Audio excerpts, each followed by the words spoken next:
Good morning, world. This is Bart Campbell, your advanced level rap facilitator. Still coming to you again from Jamaica, man. I rap to live well, rap to feel well, rap to function well. Yes, that's my rap story and the story of many others who have applied the principle of rap to their lives and go on to live amazing, wonderful, healthy life, despite challenges that they may or may not have with mental health. Once again, I want to big up Mary Ellen Copeland, just to use a Jamaican term, big up Copeland and friends that created this program more than 20 years ago that continue to change life. So as I wind down my rap in Jamaica extravaganza tour, nostalgic reconnection, I want to come to you as promised with the story behind the coffee. So I'd like to do the coffee story with you this morning. I've taken you on a journey, looking at my childhood all the way to school, where I started my early education. And today I'm going to give you some background on the Blue Mountain Coffee, which is a staple in Jamaican history. One of the commodities that is top of the line. So here's the history of the Blue Mountain Coffee. So as promised, my friend, right around the world, I promised that I would getting some details about the Blue Mountain Coffee. Well, this is what the coffee tree looks like and what the berries look like on the trees. You can see there's some red berries and some green berries and some sort of orange berries. The orange berries are halfway ripe. The green one are not ripe yet, and obviously the red berries are ripe.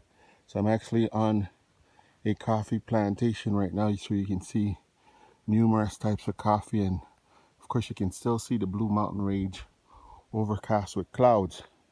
Okay, so I'm gonna give you some facts surrounding the coffee and the history of the coffee as it relates to Jamaica. All right, so here's some of the history surrounding Jamaica's Blue Mountain Coffee, the most expensive, most delicatessen coffee in the world. So you've seen what the coffee plant looks like with the red beans on it, some yellow beans and some green beans. This is an actual plant without the beans because it is just budding. If you look carefully, you'll see the little buds that are coming up. That's gonna form a flower, and that's gonna bloom and becomes the bean. So on the backdrop of looking at this plant and also observing the mountain range behind this plant and looking down the valleys into what we call Magian Farm. So it was a chicken farm back in the days when I was growing up. I think they still have some chicken down there, but it's not as thriving as it was back in the days. And it's a small world. I met a friend in Canada, Miss Paulette Fagan, whose family history traces back to the Magans.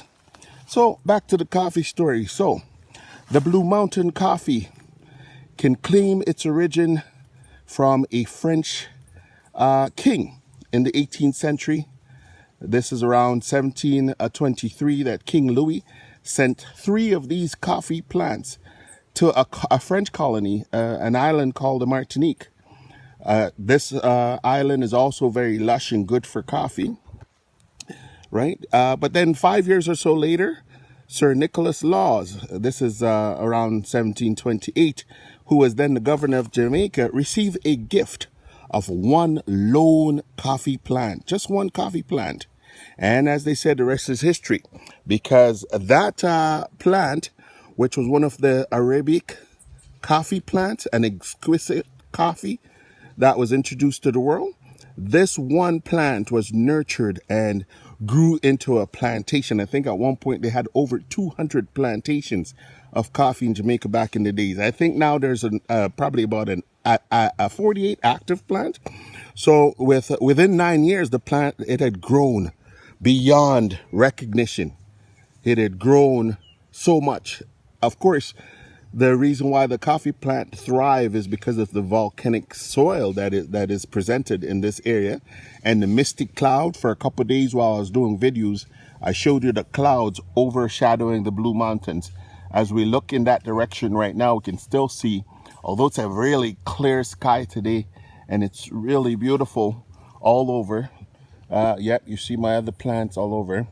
That cool, misty atmosphere causes the plant to be wonderful. So the when you combine the sunlight, the mistiness, the shade from some of the burning of the sun, you get a really fantastic coffee.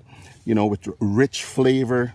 You know, full body with a mild acidity rather. So the Blue Mountain coffee, you know, must be grown at an altitude, of course, over 1,800 meters. So it's popular in the parish of Portland, St. Andrew, St. Mary, and in St. Thomas, where I'm at right now. So right now, currently, Blue Mountain coffee is one of the most expensive coffee in the world. Really thriving. And here the local farmers, because that's who, we don't have big massive plantations in this area in particular, but all the local farmers come together, and I think they get about 8,000, which is about 80 Canadian dollars, just doing the value of the coffee. So that's $8,000 per box for a coffee. So about $80 a box. On my little farm here, I average, because I'm on about an acre here. I have a couple of acres up higher up in the Epping farm here. I'm down in the Agla Gap area. So on an average, as just a casual hobby farmer, I am averaging probably about 10 to 15 boxes. But I've walked through farms that produces thousands of boxes, still consider a small farmer. So that's a bit of the history on Blue Mountain coffee. The reality, as far as the coffee is concerned, because of the aroma and the taste and all that sort of stuff that makes it so rich, it gives us an opportunity to really enjoy something unique. That's Jamaica, because I think unlike some of the other smaller islands, they didn't continue to build plantation and develop and so forth and so on. So they may still have coffee, but it's not one of their thriving industry. For Jamaica, it was coffee, it was sugar, it was banana, and now it's big on tourism. And since the plantations are not as big as they used to be anymore, but it's a fantastic history that continues to pay forward for many generations to come.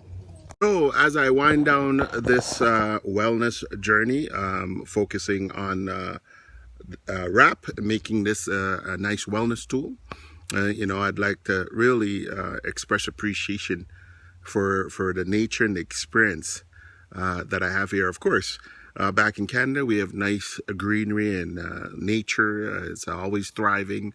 But it's more for beautification. Here you have everything that's around you serves a particular purpose. So whether it's your pimento tree or your sugar cane or your banana or your mangoes or your star apples or your soursop or the coffee that I just talked about, everything here contributes to life one way or another. So I take pride in standing on that foundation. Of course, I can't come as often as like COVID permitted. You know, it's not like I could come 2, 3, 4 times a year like I used to. Hopefully we'll get back there. But I hope you enjoy the journey so far and enjoy learning about some of the produce that or commodities that we have here in Jamaica, and especially the staple, the Blue Mountain coffee. Stay tuned. I'll take you on a live. So come back to a live later on as I do my last push in terms of showing and showcasing as much as my experience as possible. So thank you for tuning in. Big up Jamaica. Yeah, one love.